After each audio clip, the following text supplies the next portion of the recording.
You're watching memorable entertainment television. MeTV Tri-State.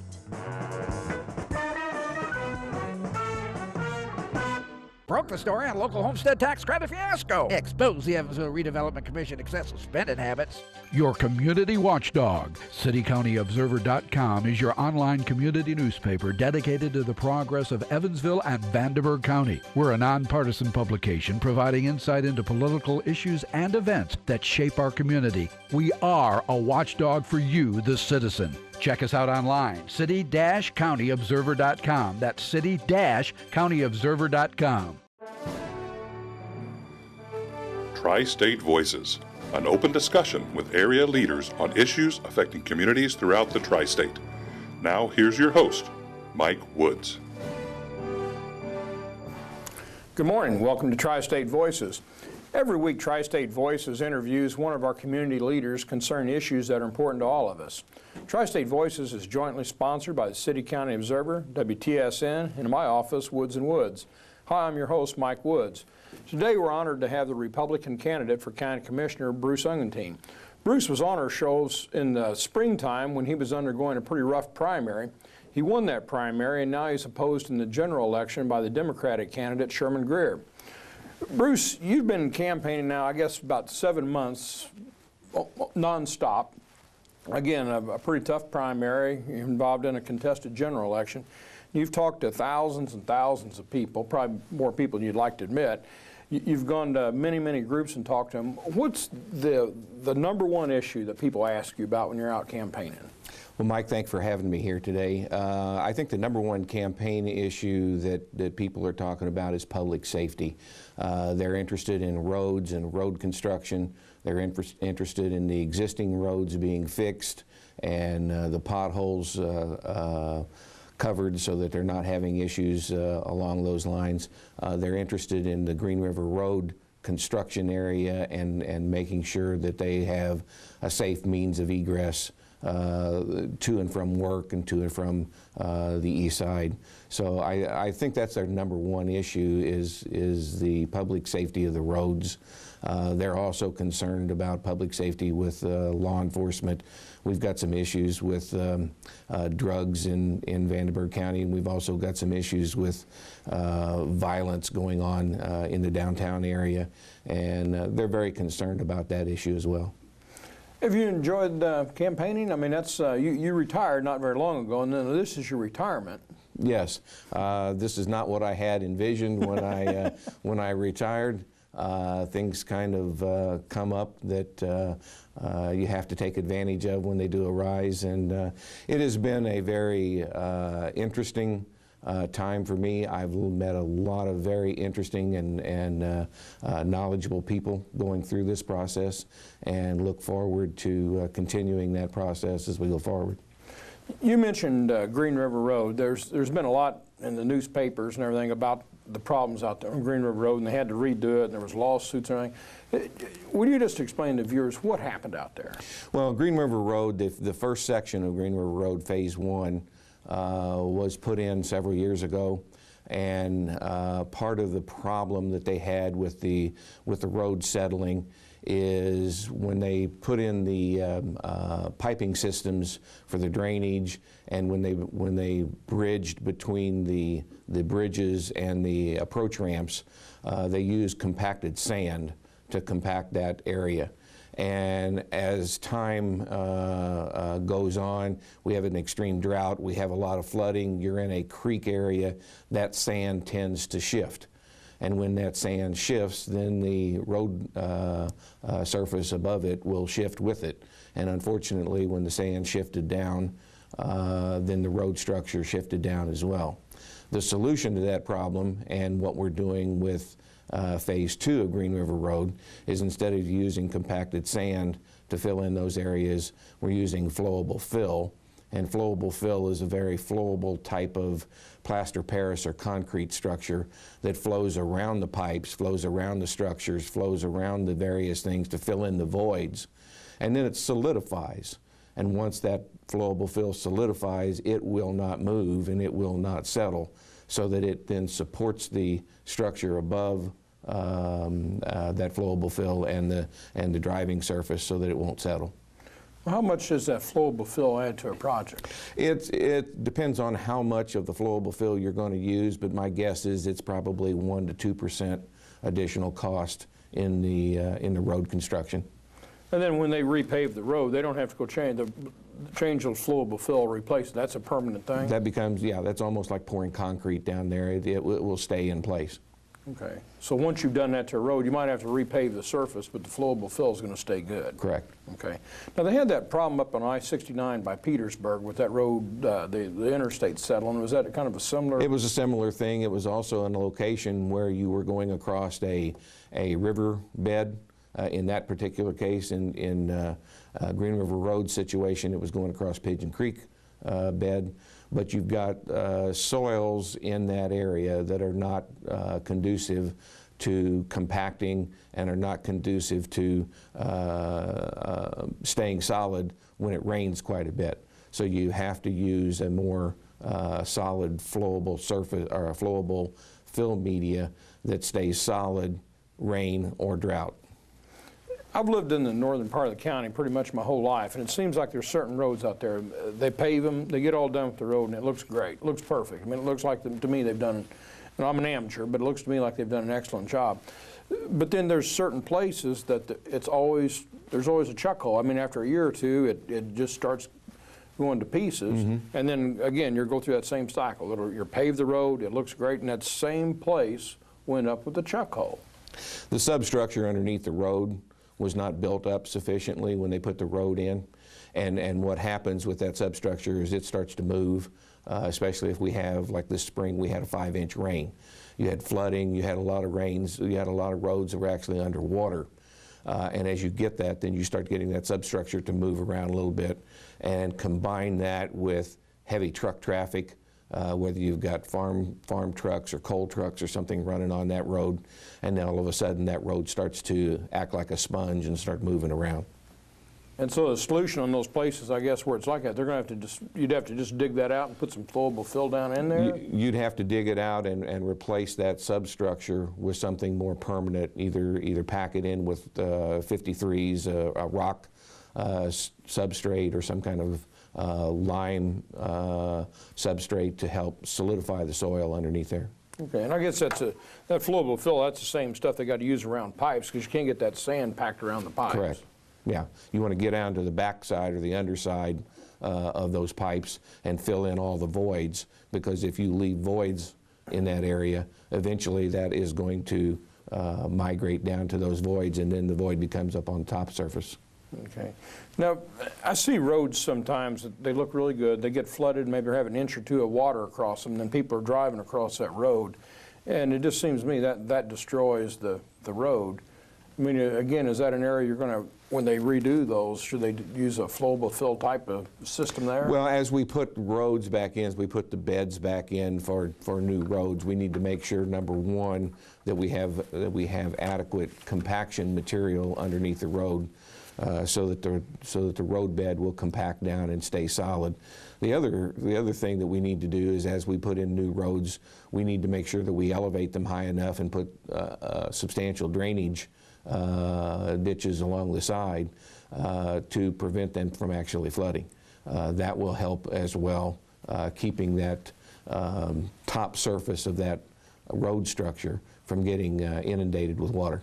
I've always wondered if sometimes when a road's flooded like that, if they'd be better off just to close that road for a while. And when you see people driving over that when it's, like say, an inch or two of water, that's got to be tough on a road. Well, it is, because that road is totally 100% saturated at that point in time. And you're taking, if you're taking a car across it, you're taking 5,000-6,000 pound car across the road, it's going to move. If you take a 20,000 or 30,000 pound dump truck across there, just think of how much more weight and how much more that road is going to move if you're allowing that traffic to go across there.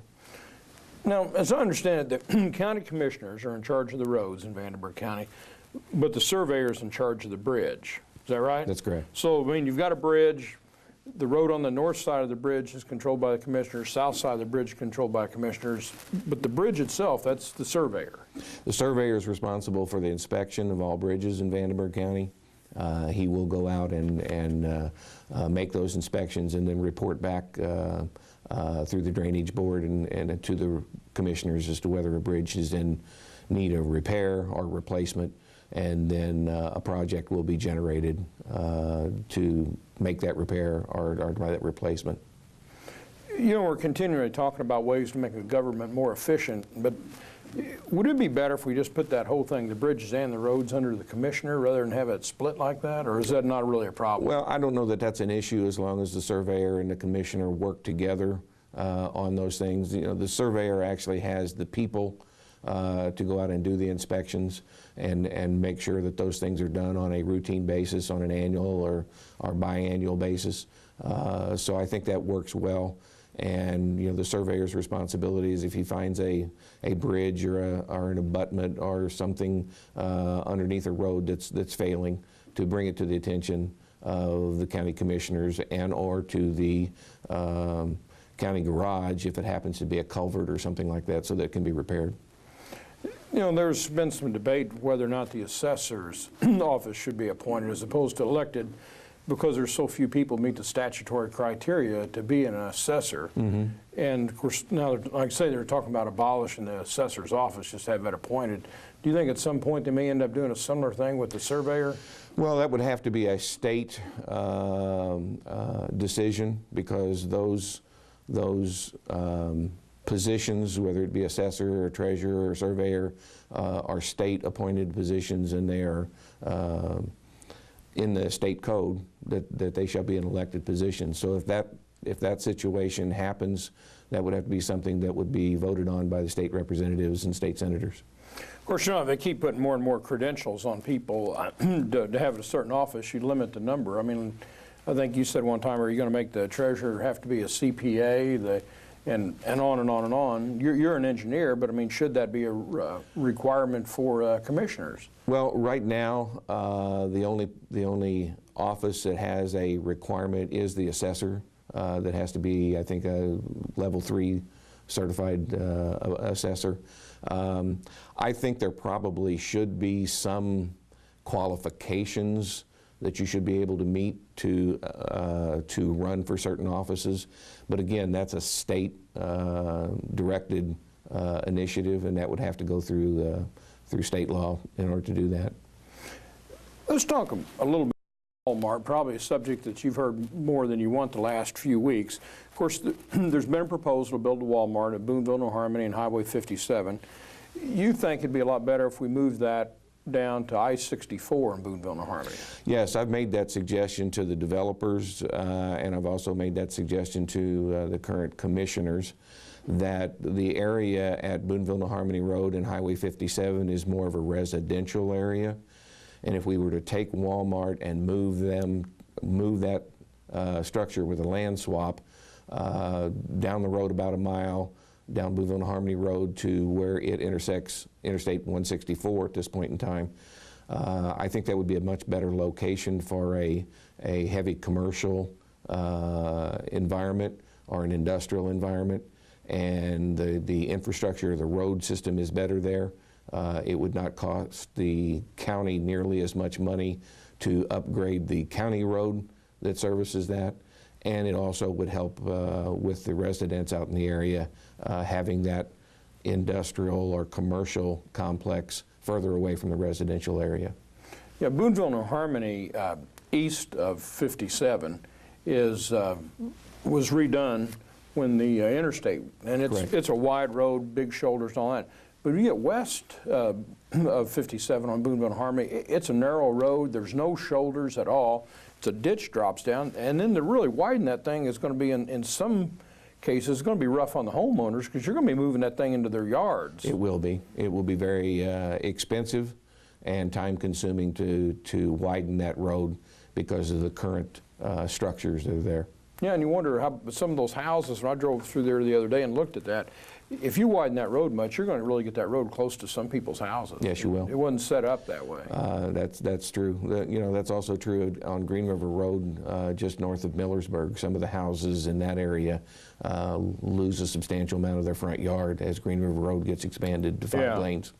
Well, and then when they, in Green River Road, the way that was raised up, some of those people that look out their front door, they're staring at a elevated road. It's not a very nice thing to have done to your house, I guess. So, what was the, you said you talked to some representatives of Walmart or somebody about your proposal? No, I talked to the developers that are working with Walmart, and I've also talked with Joe Kiefer in the county commission area, and basically suggested to them that they consider moving the site, doing a land swap for one of the 4 corner locations on I-164, and just see if Walmart would be, you know, interested in doing something like that. What was their attitude toward your idea? They listened. They basically said that they would take it under advisement, but I have not heard anything since then about that. Still kind of being debated then? Yes. Okay. You've talked a lot about jobs, and you've proposed that one of the ways we need to bring, things we need to do to bring jobs in here is by creation of more industrial parks. Mm-hmm. Tell me about industrial parks. Well, the real way to bring jobs and development into an area is to bring manufacturing jobs into an area, because manufacturing jobs not only add the job that you've got in the manufacturing sector, but they're also a spillover effect where they also add jobs in the service sector. So in order to do that and to attract manufacturing facilities here, we need to have areas where they can quickly develop a building, get into the building, and get their business operational. So we need to take a look at areas where we can put an industrial complex that is conducive to a manufacturing facility. If we can make an industrial area that already has water and sewer and electric and gas and a rail spur and those kind of things that manufacturing facilities are going to need, then bringing a manufacturing facility into the tri-state area, into Vanderburgh County, becomes much easier and much quicker, and we have much more to offer them than just walking out and saying, here's a cornfield, and 3 years from now we may be able to make it a manufacturing facility. Yeah, if somebody's wanting to expand their facility, speed is critical to them. It costs a lot of money, and also how can they bid on contracts if they don't know when the factory's going to be done? And you're basically in competition with other locations who have these capabilities, who have a greenfield site ready to build on. And you know, you're saying to the manufacturer, we can do this in 3 years, and your competition in Ohio or Illinois or Kentucky is saying, we can have you up and operational in 16 to 18 months. Well, the manufacturer is going to take a look at that, and they're going to say, I'd rather go here because I can get started quicker.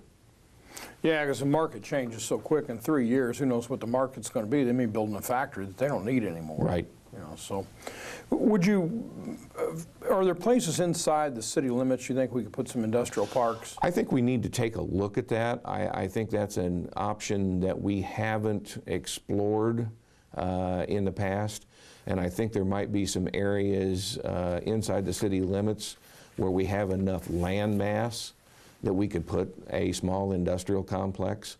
Obviously, it's probably going to be very close to utilities, to sewer, to water, to electric, to those kind of things. If it would have a rail spur, that would be great.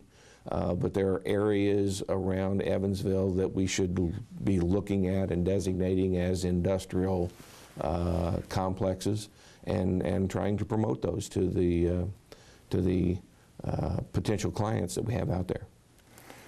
We've got the old courthouse and the old Coliseum, really, really neat old buildings. Everybody's in agreement they want to preserve them. But I think also everybody's in agreement that the county's tired of every year being bled on cash on those. They're still eating up a lot of cash. The old courthouse, they've really done a lot to improve it over the years. I mean, they've added air conditioning, improved the electrical, added new windows, the roof. I mean, the building's really improved. But what could be done so that the county doesn't continue year after year after year to bleed cash on the Coliseum and the old courthouse? Well, I think the key is just like the old jail house, is we've got to get a tenant that will come in and sign a long-term lease to be a an occupant of that building. We need to make it palatable enough so that somebody would want to come in there.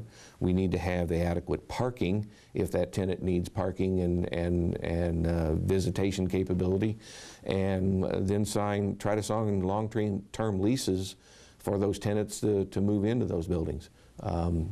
Getting them occupied and getting them generating revenue for the county instead of sitting idle and having us pay for it is the key. Well, if you want to preserve an old building, keep it occupied. If you want it to die, just let it sit there vacant. Correct. That's kind of maybe an oversimplification. That's pretty well how it comes out to. Yeah, it doesn't take long for a building to become dilapidated if it sits unattended. Yeah. Well, and then like the old jail, the building we're in right now, we have a lease on this thing until 2067. And so that's so many years. I mean, to me, that's just like owning the building. So if I put a new furnace in here or whatever, it's just like putting it in my own building. Correct. So maybe we can get that same kind of arrangement. You get that ownership feel to it. Yeah. Well, because it's going to be, whatever improvement you're doing is going to be used up before you give up the building, so right. Not lost anything. In downtown Evansville, we have the Ford Center, the Victory, the Old National Events Plaza, you've got the C.K. Newsom Center. Then around the town, you've got a lot of the high schools now have really big, nice stadiums in it, and auditoriums. Then you've got USI out there. People keep talking about Mesker Amphitheater, and I know technically that's under the city's jurisdiction, and you're running for a county office, but then a lot of these buildings I mentioned, they're under the county. When you add all that together, I mean, the Coliseum, I mean, the amphitheater was a neat place and all that, but realistically, is there the money to fix that thing, and then are we going to be building something that's in competition with other facilities that really aren't being used very much? Well, we have a situation where we've got more facilities than we have utilization at this point in time. Mesker Amphitheater is a great outdoor amphitheater. I remember going back there when I was in high school and watching concerts. But we really have to take a look and understand what is the cost to bring it up to current code, and what is the potential for its utilization, and determine whether that is actually feasible to do for the county. It is a nice facility. It doesn't get utilized a whole lot. Obviously, it doesn't get utilized in the winter months. So we need to determine, is that cost versus benefit a viable thing in which to do the repairs? Yeah, this summer I looked at the schedule for events that were being held at the Ford Center, the Victory, Old National Events Plaza. It's amazing how often those buildings are vacant. They sit idle quite a bit. Vast majority of the time, really. Yeah, they sit idle quite a bit, and that's a situation where we need to work as diligently as we can to make those buildings that we have in the county more utilized over the course of the year. One of the most important things the county commissioners do is appoint people to boards. If I remember correctly, there's about 34 separate boards you guys appoint people to. And I know you've taken a real interest in these boards. What would you change? If you get elected county commissioner, would you change anything on the boards? Well, I think I would change some of the development boards. There are a half a dozen different boards that deal with metropolitan development or county development or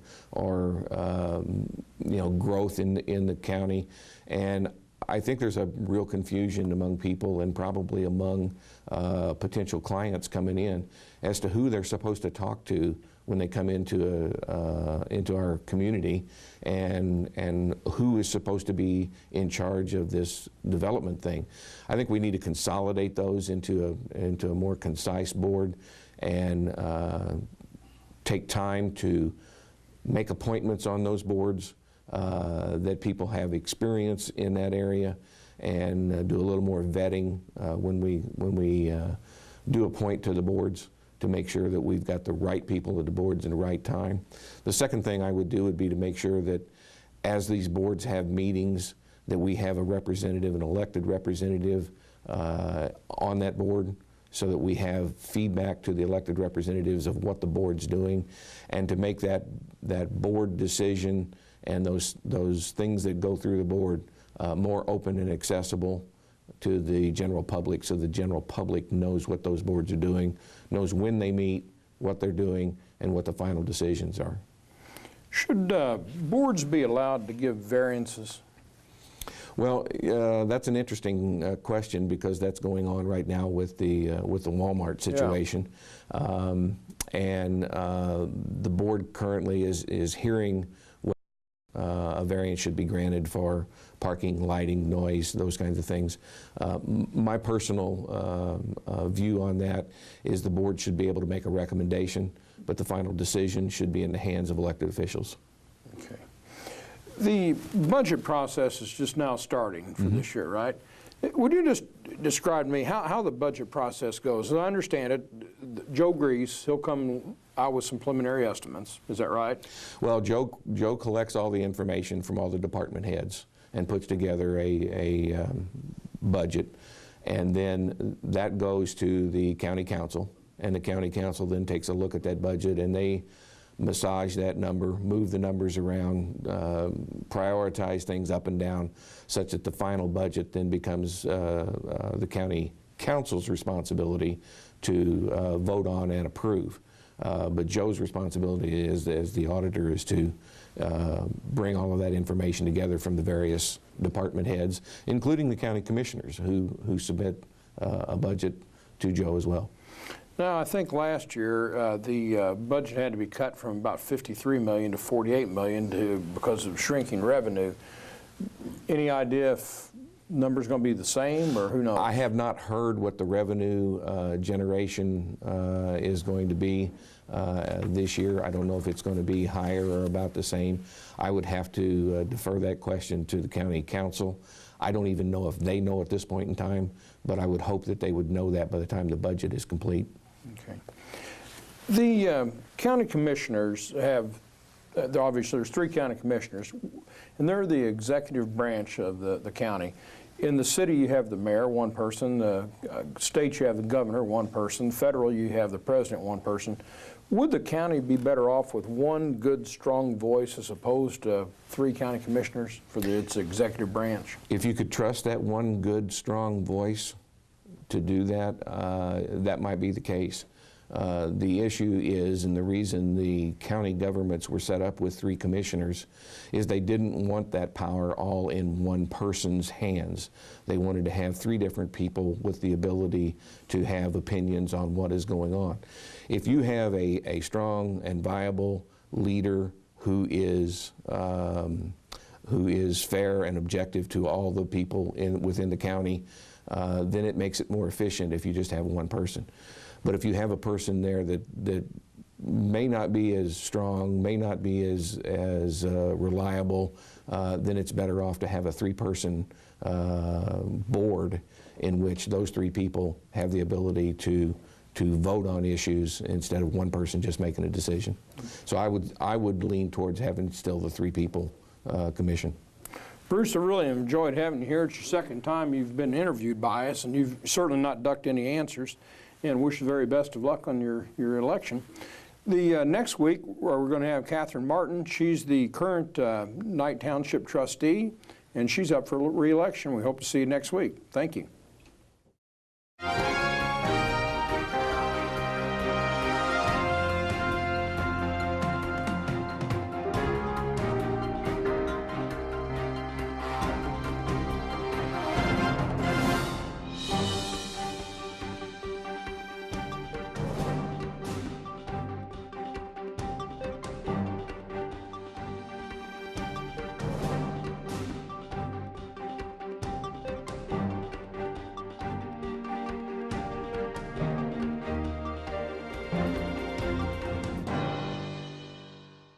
This year in the Tri-State, 1 out of 8 people will be in an accident. Would you know what to do? Call Woods & Woods. They'll get you help. When you call Woods & Woods, you are not a statistic. You are our client, and we will fight to get the money you deserve. And that's what Mike did. He really fought hard for me.